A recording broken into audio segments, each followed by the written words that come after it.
आउज़ुबिल्लाहिमिनश्शैतानिर्रजीम बिस्मिल्लाहिर्रहमानिर्रहीम अल्लाहुम्मा सल्लि अला मुहम्मद व अला आलि मुहम्मद।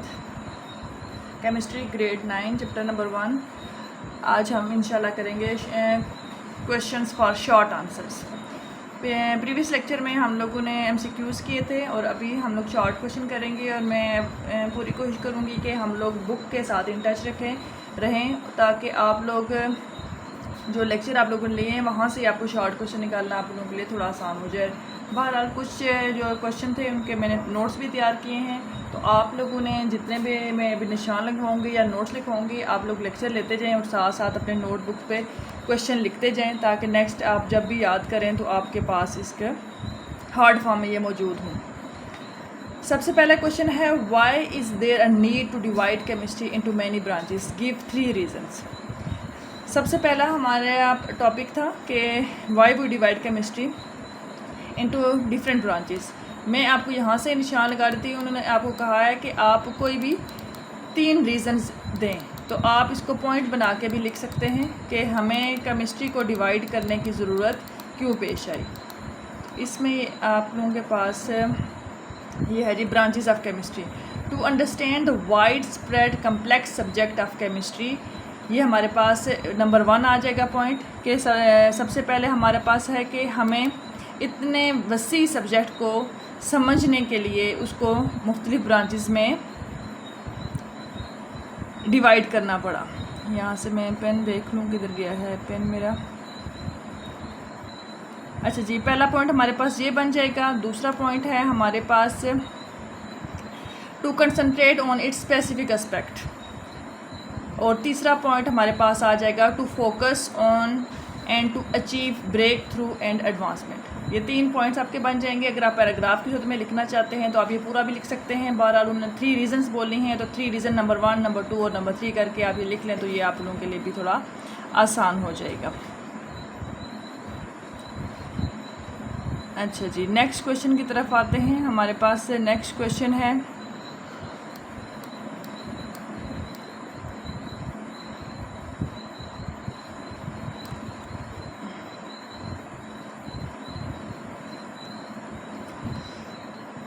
अच्छा जी, क्वेश्चन नंबर 2 हमारे पास है, रिएक्शन में take place due to electron present outside the nucleus और they may take place inside the nucleus. अब हमारे पास कुछ रिएक्शंस होते हैं जो न्यूक्लियस के अंदर हो रहे होते हैं और कुछ रिएक्शन होते हैं जो न्यूक्लियस के बाहर हो रहे होते हैं। Which branch of chemistry cover these 2 type of reaction. तो आप लोगों ने जो सारी ब्रांचेस ऑफ केमिस्ट्री पढ़ी हैं तो इन 2 रिएक्शंस को आप कहाँ देखते हैं। तो जो इनसाइड द रिएक्शन न्यूक्लियस होंगे तो डेफिनेटली ये जो न्यूक्लियर केमिस्ट्री उसको डील करेगी, और जो आउटसाइड द न्यूक्लियस होगा उसको फिजिकल केमिस्ट्री डील करेगी। तीसरा क्वेश्चन है, what type of problem are solve in analytic chemistry. Analytic chemistry में किस तरह के प्रॉब्लम्स को सॉल्व करते हैं। तो इसमें हमारे पास एनालिटिक केमिस्ट्री की ही सारी डेफिनेशन आ जाएगी। एनालिटिक केमिस्ट्री वो होती है जो तज्जिया करती है कि किसी भी सब्सटेंस में, किसी भी हमारे पास कंपाउंड में क्या मिकदार है, किस रेशो के हिसाब से कोई चीज़ पाई जाती है। फॉर एग्जांपल अगर हम लोग पानी का एनालिसिस करवाते हैं तो वो पानी का सारा हमें डेटा दे देगी कि पानी में कौन कौन सी इम्प्योरिटीज़ शामिल हैं और जो इम्प्योरिटी शामिल है वो कितनी मिकदार में शामिल है। इसी तरह अगर हमारे पास हम किसी बंजर ज़मीन का हम लोग एनालिसिस करवाते हैं तो एनालिटिक केमिस्ट्री हमें बता देती है आया ये ज़मीन अगर ज़रहेज़ है तो इसमें कौन कौन से मिनरल्स मौजूद हैं, ज़रहेज़ है, और अगर ये ज़रहेज़ नहीं है बंजर है तो इसमें कौन कौन से मिनरल्स की कमी है, या कौन कौन से ऐसे हमारे पास मिनरल्स हैं जिनकी ज़्यादती की वजह से ज़मीन हमारी बंजर है। तो इस आंसर क्वेश्चन आप यहाँ से लेकर यहाँ तक लिख सकते हैं। The branch of chemistry deal with analysis of different substances, मुख्तलिफ सब्सटेंस का एनालिसिस करती है और जायज़ा लेती है। It involve separation, identification and determination of the concentration of component present in material thing. जैसे मैंने आपको पानी की एग्जांपल दी है या ज़मीन की एग्जांपल दी है, तो वो हमें उसकी ना सिर्फ सेपरेशन करेगी, अलग करके बताएगी, बल्कि हमें उसकी आइडेंटिफिकेशन भी करेगी कि कौन सा इसमें इम्प्योरिटी इसमें शामिल है और फिर उसकी कंसनट्रेशन कितनी है, यानी कि कितनी ज़्यादा मिकदार में या कितनी कम मिकदार में वो उसमें पाया जाता है जो भी आप उसको सब्सटेंस दे रहे हैं एनालाइज करने के लिए। Nowadays the field of analytic chemistry generally involve the use of modern and sophisticated instrument to analyse the matter. तो आजकल के दौर में हमारे पास जदीद हमारे पास इंस्ट्रूमेंट हैं, आलात हैं, ताकि हम लोग किसी भी मैटर को एनालाइज कर सकें। अगले क्वेश्चन की तरफ आते हैं हम।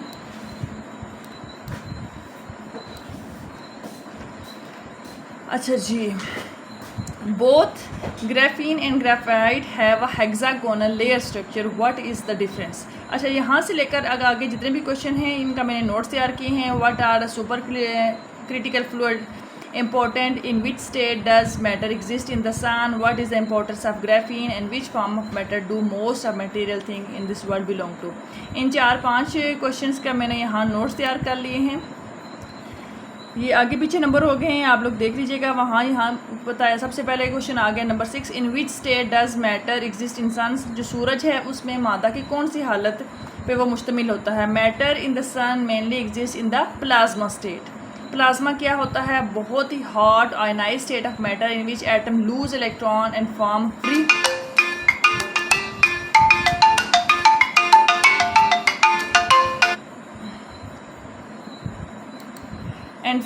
free electron and positively charged ions. The extremely high temperature and pressure in the sun's core allow nuclear fusion to occur, producing the sun's enormous।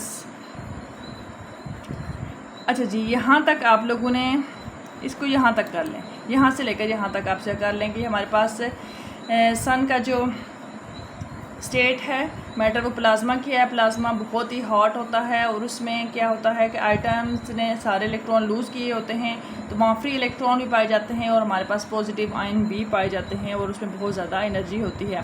Question number 4 आ गया है, both graphene and graphite have hexagonal layer structure, what is the difference. अब graphite और graphene जो है, इस graphene से related काफ़ी question आए हुए हैं। आप लोगों का ऑलमोस्ट सारे पार्ट्स में के क्वेश्चन है ग्राफीन का, तो उसमें आप लोगों को मैं कुछ आइडियाज़ यहाँ दूंगी और आप लोग बेटा थोड़ा सा सर्च करें कि what is graphene, what is when it is invented. बहुत इंटरेस्टिंग टॉपिक है। हमारे पास ये 2004 में ये डिस्कवर कह सकते हैं, डिस्कवर हुई है ये 2004 में, और जिस साइंसदान ने इसको डिस्कवर किया है उसको 2010 में ये नोबेल प्राइज़ भी मिला था। बहुत ज़्यादा इसके यूजेस हैं। अब ये कह रहे हैं कि ग्राफाइट और ग्राफीन दोनों में जो है ना हेक्सागोनल स्ट्रक्चर है। हेक्सागोनल स्ट्रक्चर कौन सा होता है, जिसमें 6 इलेक्ट्रॉन्स मिल के उन्होंने एक मॉलिक्यूल वहाँ बनाया होता है। तो ये दोनों का जब सेम है तो फ़र्क क्या है दोनों में, तो यहाँ उन्होंने बताया number of layers. Graphite consist of many layers of carbon atoms stacked together while graphene consists of single layer of carbon। अब ग्राफाइट और ग्राफीन में बेशक दोनों हेक्सागोनल स्ट्रक्चर होते हैं, लेकिन ग्राफाइट में बहुत सी लेयर्स होती हैं और ग्राफीन में हमारे पास सिंगल लेयर होती है। फोर्स बिटवीन देम क्या होता है, the layer in graphite are held together by weak van der Waals forces. Graphene has only 1 layer, so there is no interlayer forces. अब ये भी हमारे पास दूसरा फ़र्क आ गया है कि ग्राफीन में कोई इंटरलेयर फोर्सेस नहीं होती, जबकि ग्राफाइट में हमारे पास वीक वंडरवाल फोर्सेस होती हैं। वंडरवाल फोर्सेस के बारे में इंशाल्लाह हम नेक्स्ट चैप्टर में पढ़ेंगे। Electrical conductivity most important, graphene has excellent electrical conductivity because it's electron move freely. Graphite also conduct electricity mainly along its layer, but its conductivity is lower than that of graphene। अब graphene जो हमारे पास है बहुत ही आप इसको कह सकते हैं हमारे पास सुपर एलिमेंट है। इसकी जो कंडक्टिविटी होती है 200 टाइम मोर देन कॉपर। अब कॉपर मोस्टली हमारे पास इलेक्ट्रिसिटी में यूज़ होता है, लेकिन ग्राफीन की जो कंडक्टिविटी होती है वो कॉपर से भी 200 गुना ज़्यादा होती है। प्लस ये लाइट ऐसी होती है जैसे हमारे पास एक कागज़ इतना हल्की होती है, तो इसलिए इसके बहुत ज़्यादा यूजेस हैं। प्लस ये है कि इसको हम लोग अपने एरोप्लेन्स वगैरह बनाने में, जो हमारे पास स्पेस में हमारे जाते हैं, शिपमेंट वगैरह जाती है वहाँ, उसको बनाने के लिए हम लोग इसको इस्तेमाल करते हैं। तो आगे भी आपको क्वेश्चन आएंगे, मैं ट्राई करूँगी कि आप लोगों को उसको मज़ीद यूजेस भी आपको बता सकूँ। और आप लोग खुद भी गूगल पे देखें, सर्च करें, यूट्यूब में आप छोटी छोटी वीडियोस देखें कि ग्राफीन हमारे पास क्या कौन कौन से काम करती है। मुख्तलिफ वीडियोस देखने से आपके कॉन्सेप्ट क्लियर हो जाएंगे और फिर आप लोगों को उसको लिखना आसान हो जाएगा। Why are supercritical fluids important. Supercritical fluid वो इम्पोर्टेंट क्यों होते हैं। सुपर क्रिटिकल फ्लूइड के बारे में हम लोगों ने पढ़ा था कि ऐसा फ्लूइड जिसमें हमारे पास दोनों क्वालिटीज़ होती हैं, लिक्विड की भी और गैस की भी। Supercritical fluid are important because they combine useful properties of liquid and gases, making them valuable in industry, chemistry and environmental friendly process. ये इसका शॉर्ट आंसर हो जाएगा. Which form of matter do most material thing in this world belong to. हमारी दुनिया में जो ज़्यादा material पाए जाते हैं वो कौन सी स्टेट ऑफ मैटर के साथ बिलोंग करते हैं? तो वो हमारे पास है सॉलिड स्टेट ऑफ मैटर, क्योंकि the solid have a definite shape, definite volume, because their particles are held together by strong intermolecular forces. Common example of solid include building, furniture, books and tools. आप अपने आगे पीछे भी देख सकते हैं, अपने क्लासरूम में देखें, अपने घर में देखें, मोस्टली जो चीज़ें आपकी घरों में होती हैं वो सॉलिड फॉर्म में होती हैं. इम्पोर्टेंस ऑफ ग्राफीन, ये हमारे पास क्वेश्चन है, I think so question number 7. What is the importance of graphene? Graphene is important because it is exceptionally strong, light-weighted, electrically conductive, thermal conductivity, flexible, used in electronics, energy storage and filtration. वही सारी बातें जो भी मैंने आपको बताई हैं कि इसमें हमारे पास गैर मामूली ताकतें होती हैं, गैर मामूली इसमें खूबियाँ हैं. ये बहुत मजबूत है, लाइट वेट है, बहुत हल्की है, बिजली की बहुत अच्छी कंडक्टर है, हीट की बहुत अच्छी कंडक्टर है, फ्लेक्सिबल भी बहुत ज़्यादा है. इसको आप इलेक्ट्रॉनिक्स में यूज़ करते हैं, आपके मोबाइल्स में, बैटरीज़ में, जहाज़ों में, एयर स्पेस में ये इस्तेमाल होती है. इसके अलावा एनर्जी स्टोरेज के लिए भी इस्तेमाल होती है और फिल्ट्रेशन के लिए भी इस्तेमाल होती है. इंशाल्लाह हम इसके मज़ीद यूजेस भी देखेंगे. यहाँ देखें, आपको एप्लीकेशन ऑफ ग्राफीन बताई गई हैं. एनर्जी रिटेंशन, सेंसर से मुराद जैसे मेडिकल फील्ड में मसनूई अज़ा लगाए जाते हैं. खुदा न खास्ता किसी का हाथ या पाँव डैमेज हो जाता है तो उनको जो मसनूई हाथ पाँव लगाए जाते हैं तो उनमें ग्राफीन यूज़ होती है. Protective surface coating, biomedical application, membranes, space launch vehicles, कॉन्टिमिनेशन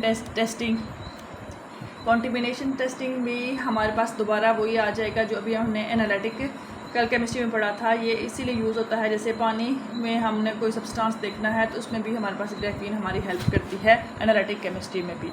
तो ये इसे कुछ यूजेस हैं. इंशाल्लाह अगले हमारे पास जो कंस्ट्रक्टिव रिस्पॉन्स क्वेश्चन आ रहे हैं और हमारे पास जो आ रहे हैं इन्वेस्टिगेटिव क्वेश्चन, उसमें भी ग्राफीन के बारे में पूछा गया है.